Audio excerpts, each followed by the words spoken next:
अस्सलाम वालेकुम जी, मेरा नाम सलमान जावेद है। स्ट्रेट टॉक की अगली एपिसोड के साथ मैं आपके सामने हाजिर हूँ। आज हम जो बात करने जा रहे हैं, कल पाकिस्तान के अंदर एक बहुत बड़ा वाक़या हुआ जिसके अंदर डेरा इस्माइल ख़ान के अंदर एक सुसाइड हमलावर जो है उसकी वजह से तकरीबन 27 के करीब हमारे जवान हैं वो शहीद हो गए। ये पाकिस्तान की सिक्योरिटी फोर्सेस के ऊपर, पाकिस्तान के सिक्योरिटी इदारों के ऊपर एक बहुत बड़ा हमला है। यानी आप कह लें कि ये 2021 के बाद अभी तक का सबसे बड़ा हमला गर्दाना जा रहा है फ़ौज के ऊपर बिलखसूस, जिसमें 27 के करीब लोग जो हैं वो एक साथ ही अपनी जान से हाथ धो बैठे शहीद हो गए। एक पूरी टाइमलाइन है टीटीपी के अटैक्स की। अच्छा, इसका जो क्लेम है वो तहरीक जहाद पाकिस्तान, एक शेडो ऑर्गेनाइजेशन जो कि टीटीपी ने बनाई हुई है, उसने क्लेम किया है। ये साबित करने के लिए कि जो पाकिस्तान के अंदर इस वक्त अटैक्स हो रहे हैं वो टीटीपी उसमें इन्वॉल्व नहीं है, बल्कि ये पाकिस्तान के अंदर से कोई ऑर्गेनाइजेशन है जो कि इसके अंदर इन्वॉल्व है। मज़े की बात यह है कि तहरीक जहाद पाकिस्तान जो है, तहरीक जहाद पाकिस्तान, ये बज़ात ख़ुद उस प्रीमाइस के ऊपर, यानी जो जहाद पाकिस्तान का प्रीमाइस था उसके ऊपर उन्होंने इसका नाम रखा है। जहाद पाकिस्तान की पूरी एक तारीख़ है। वो तारीख़ ये है कि जब 2001 के अंदर अमेरिकन जो हैं उन्होंने अफ़गानिस्तान के अंदर अपने कदम जमाए थे और ऑपरेशन एंड्यूरिंग फ्रीडम शुरू किया था, और उसके बाद फिर यहाँ पर एलाइज़ और अमेरिकन फोर्सेस आके बैठी थी, तो सब टीटीपी का एक राइज़ होना शुरू हुआ था हमारे ट्राइबल एरियाज़ के अंदर। अलकायदा के बहुत सारे लोग जो है वो अफ़गानिस्तान से भाग के जब ट्राइबल एरियाज़ के अंदर उन्होंने पनाह लेना शुरू की थी, तो उस वक़्त वहाँ के लोकल्स जो हैं उन्होंने उनको पनाह दी, और बहुत सारे ऐसे एलिमेंट्स जो कि पहले किसी न किसी सूरत में तालिबान के साथ किसी तरीके से इन्वॉल्व थे या अलकायदा के साथ इन्वॉल्व थे, उन्होंने उनके साथ वहाँ पे एक गठजोड़ किया, एक अलायंस बनाया। उन्हीं के अंदर एक साहब थे जिनका नाम था ताहिर यल्तशफ, जो कि एक उज़्बेक थे और उज़्बेक कमांडर थे, और उन्होंने महसूद ट्राइब जो था वहाँ पर जाकर उन्होंने पनाह ली थी। उसी ज़माने के अंदर एक और शख्स थे जिनके ऊपर मैं किसी और वीडियो में बहुत डिटेल में डिस्कशन करूँगा, जिसका नाम शेख ईसा था। शेख ईसा जो हैं, इन्होंने बेसिकली एक दौरा किया पूरे पाकिस्तान का। ये एक मिस्री शख्स थे और अहमद ज़वाहिरी के बिहाफ के ऊपर, यानी जो उस वक्त अलकायदा के प्रैक्टिकल अमीर थे, Osama bin Laden was kind of shadow अमीर, तो जो प्रैक्टिकल अमीर थे शेख ईसा, इन्होंने एक पूरा दौरा किया और मुख्तलिफ जो मोहतमिम थे, यानी जो केयर टेकर्स होते हैं या आप कह लें रेक्टर्स या वाइस चांसलर्स होते हैं मदारिस के, उनसे इन्होंने मुलाकात की पूरे पाकिस्तान के अंदर। और उसके अलावा इन्होंने मसाजिद के इमामों से, ख़तीबों से, इनसे भी मुलाकातें की। एक बड़ा तूफ़ानी किस्म का ये दौरा था, और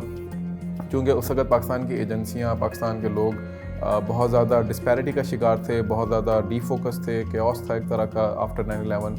तो इसको एक मौका मिल गया कि इसने पूरे पाकिस्तान के अंदर उस वक़्त एक दौरा किया। और उस वक्त चूँकि एक फ़िज़ा भी इस किस्म की थी कि पाकिस्तान का ये जो फ़ैसला था अफ़गानिस्तान से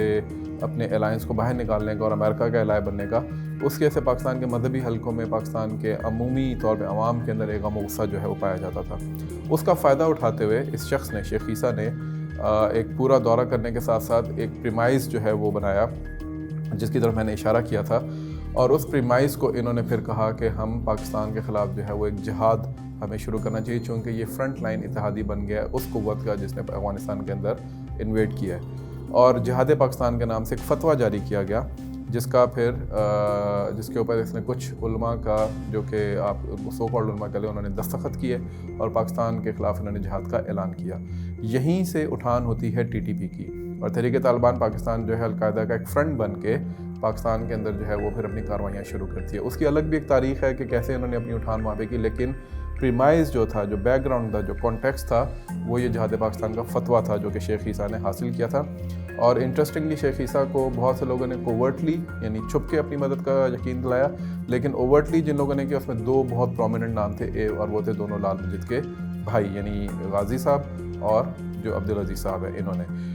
फिर हम सबको याद है कि 2005 से लेके 2008 तक किस तरीके से जो है वो वहाँ पर लाल मस्जिद के अंदर एक मामला चलता रहा। अभी जो हम बात करने जा रहे हैं, अभी ये प्रीमाइस है चूँकि जहाद पाकिस्तान का और जहाद पाकिस्तान के फतवे का। मुझे याद है कि उस ज़माने के अंदर बाकायदा जहाद पाकिस्तान.tk के नाम से एक वेबसाइट चलती थी, जिसके अंदर इनकी सारी कार्रवाइयाँ, सारे मामलात, सारे फतवे, सारा लिटरेचर जो है वो पाया जाता था, और फिर पाकिस्तान के ख़िलाफ़ एक केस बिल्ड किया जाता था कि पाकिस्तान में जिहाद क्यों फ़र्ज़ ऐन है और क्यों पाकिस्तान के अंदर सिक्योरिटी फोर्सेस को निशाना बनाना जायज़ है। उसी वक्त एक फ़तवा तहरीर अल-दशफ की तरफ से भी आया था, पहला फ़तवा आप कह लें कि एक तरह का इस तरह का कि जिसके अंदर उन्होंने पाकिस्तान की आवाम को भी मुर्तद करार दे दिया था, यानी अपोस्टेट, और इन्होंने ये कहा था कि इनको मारना, इनको कत्ल करना जायज़ है, इनके इमलाक को लूटना जायज़ है, माल गनीमत बनाना जायज़ है, इनकी औरतों को और बच्चों को लौंडियाँ और ग़ुलाम बनाना जायज़ है। और इसी बुनियाद के ऊपर फिर इन्होंने ये भी फतवा जारी किया था कि पाकिस्तान के जो फोर्सेस के लोग हैं जो कि वाना वज़ीरिस्तान के अंदर या किसी और जगह के ऊपर टीटीपी के ख़िलाफ़ या अलकायदा के ख़िलाफ़ जो है वो कार्रवाइयों में मुलविस हैं, उनका नमाज़ जनाज़ा पढ़ना भी जायज़ नहीं है। बल्कि फिर बाद में लाल मस्जिद ने जो फतवा जारी किया, बिलअमूम उन्होंने ये कह दिया कि पूरे का पूरा जो पाकिस्तान के फोर्सेस हैं उनके जनाज़े पढ़ना जायज़ नहीं है। इसका जो फॉलो आउट हुआ बाद में, उसका फिर हम सब ने भुगता। पाकिस्तान के अंदर बड़े बड़े अटैक्स हुए, पूरी टाइम लाइन है 2008 से लेके 2013 तक, और हत्ता कि 2013 से लेके 2023 तक भी एक बहुत बड़ी टाइम लाइन है जिसके अंदर हाई प्रोफाइल अटैक्स किए गए। APS का अटैक उसके अंदर शामिल है, मेहरान बेस का अटैक उसके अंदर शामिल है, पाकिस्तान के कामरा के ऊपर एक अटैक था वो उसके ऊपर शामिल है, GHQ के ऊपर अटैक शामिल है, आप यू नेम इट। और पुलिस लाइंस, मुझे याद है कि अक्टूबर 2016 के अंदर मैं कोयटा के अंदर ही था, पुलिस लाइंस के ऊपर उन्होंने हमला किया और 61 के करीब पुलिस के जो कैडेट्स थे उनको उन्होंने शहीद कर दिया था। इसी तरीके से अभी पिछले साल इन्होंने एक सुसाइड हमला किया मस्जिद के ऊपर और वहाँ पे 150 के करीब नमाजी जो है उन्होंने शहीद कर दिए। आज यानी कल इन्होंने जो हमला किया था 27 के करीब जो हमारे जवान हैं वो शहीद हो गए। TTP हो या उसका जो शेडो ऑर्गेनाइजेशन है TJP, जिसके जो जिहाद पाकिस्तान के प्रीमाइस के ऊपर उन्होंने शेडो ऑर्गेनाइजेशन बनाई है, वो हो, इन सब के जो डांडे हैं कहाँ मिलते हैं, ये कहाँ बैठे हैं, इनके सेफ हेवन्स कहाँ हैं, ये हम सबको मालूम है। और इसके ऊपर हमें जो है वो कोई लहतो लाल से काम भी नहीं लेना चाहिए। इनके स्ट्रिंग्स कौन पुल कर रहा है, इसके ऊपर हमें लहतो लाल से काम नहीं लेना चाहिए। बात जो हमें करनी चाहिए वो ये करनी चाहिए कि जो TTP है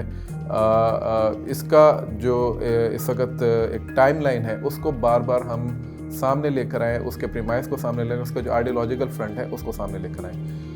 अभी जो एक हम लोग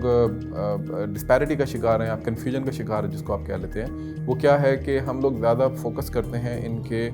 मिलिटेंट एलिमेंट के सामने कि जी कि इनके ऊपर हम अटैक करें, इनको ख़त्म करें, इनको एलिमिनेट करें, जो कि एक अच्छी स्ट्रैटेजी है मिलिट्री पॉइंट ऑफ व्यू से। लेकिन अनटिल अनलेस आप इनका आइडियोलॉजिकल फ्रंट जो है उसको टारगेट नहीं करेंगे, उसको हिट बैक नहीं करेंगे, उस वक्त तक जो है वो हम इनको अच्छे तरीके से मैनेज नहीं कर सकेंगे। उसके लिए ज़रूरी है कि हम पैगाम पाकिस्तान जैसे जो मामलात हैं उनसे बाहर निकल के, उससे ऊपर उठ के हम इससे ज़्यादा अग्रेसिव, इससे ज़्यादा सुपीरियर आइडियोलॉजी का जो फैक्टर है वो सामने लेकर आएँ। उसमें उन उलमा को शामिल करें जिनको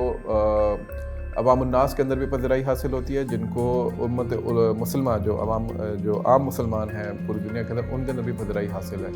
इंटरनेशनल फोरम्स पे हमें जाके, इंटरनेशनल फोरम जो उलमा के हैं उनके ऊपर जाके हमें इसके ऊपर बात करनी चाहिए और उनको इकट्ठा करना चाहिए पाकिस्तान के हक़ में एक नैरेटिव बिल्ड करने के लिए। अभी पाकिस्तान के हवाले से जो TTP का मौक़िफ़ है वो यही है कि जो अर्सवाइल फाटा है उसको ख़त्म किया जाए, उसकी सेमी ऑटोनमस जो स्टेटस है उसको बहाल किया जाए, जितने टेररिस्ट हैं उनको एमनेस्टी दी जाए, उनको वापस आने दिया जाए, और ये कि असला ये लोग नहीं रखेंगे, ये लोग जब वापस आएंगे तो असला अपने साथ रखेंगे, और एक दो और इस तरह के इनके मामलात हैं जो कि ज़ाहिर है पाकिस्तान के लिए इस वक्त मुनासिब नहीं है कि इसके ऊपर उनसे नेगोशिएट किया जाए इस मामले के बाद। अभी एक और जो सोशल मीडिया के ऊपर बातचीत चल रही है कि पाकिस्तान को बहरहाल अब इस जंग को उन जगहों के ऊपर लेके जाना चाहिए जहाँ से जंग जो है वो पाकिस्तान के ऊपर मुसल्लत की गई है, और उसके अंदर सिर्फ़ और सिर्फ हमारे नेबरिंग कंट्री जो वेस्ट की साइड पे वो नहीं बल्कि ईस्ट की साइड के ऊपर जहाँ से इनके स्ट्रिंग पुल होते हैं, जहाँ से इनको फंडिंग आती है, जहाँ से इनको बिठा के काम करवाया जाता है, उनकी तरफ भी पाकिस्तान को तवज्जो देनी चाहिए और एग्रेसिवली जो है वो उस तरफ जंग को लेके जाना चाहिए। अदरवाइज़ एक वीक स्टेट के तौर पे सिर्फ बयानबाजी से, एक वीक स्टेट के तौर पे सिर्फ कॉफिन्स उठाने से, एक वीक स्टेट के तौर पे सिर्फ और सिर्फ कुछ लोगों को रिपैट्रिएट कर देने से मेरा ख्याल है कि हम इस मेनेंस को काबू नहीं कर सकेंगे। पाकिस्तान को वन एंड फॉर ऑल ये जो टेररिज्म का मामला है, अगर इसको एक नॉइंस्ड स्टेज के ऊपर लेके जाना है, एक छोटी स्टेज के ऊपर लेके जाना है, ये सिर्फ सिमर करता रहे, तो उसके लिए कुछ बहादुर फैसले करने पड़ेंगे। आज के लिए इतना ही। इंशाल्लाह ताला दोबारा मुलाकात होती है। जो मैंने आज बात की है तहरीक जिहाद पाकिस्तान की और जिहाद पाकिस्तान के प्रेमाइस की, इसके ऊपर इंशाल्लाह ताला मैं एक डिटेल्ड वीडियो आप लोगों के साथ जल्द शेयर करूँगा, जिसके अंदर ये पूरी तारीख़ है कि किसने ये सारा काम किया, इस पर क्या किताबें लिखेंगी, क्या फतवा निकला, और किन किन उलमा ने, मेजर उलमा ने, जो बड़े उलमा थे, वैसे तो 500 के करीब कहा जाता है कि लोगों ने इस पर दस्तखत किए, मेजर जो उलमा थे जो आज भी पाकिस्तान के अंदर कहीं ना कहीं मौजूद हैं, किसी न किसी इदारे के मोहतमिम हैं, रेक्टर हैं, वाइस चांसलर हैं, या किसी मस्जिद के ख़तीब हैं, उन्होंने इस पर साइन किए थे। ख़तरनाक मामला है मुझे मालूम है, लेकिन इसके ऊपर बात करना इसलिए ज़रूरी है ताकि पाकिस्तान की रियासत जो है वो इन एलिमेंट्स को अच्छे तरीके से पहचाने, इसको फेसलेस ना गर्दाने और इनके ऊपर अपना इंटरनल और एक्सटर्नल जो प्रेशर एग्जर्ट करना है, क्रैक डाउन करना है, उसकी तरफ मुतवज्जह हो। बहुत बहुत शुक्रिया, सब्सक्राइब ज़रूर कीजिएगा। अल्लाह हाफ़िज़।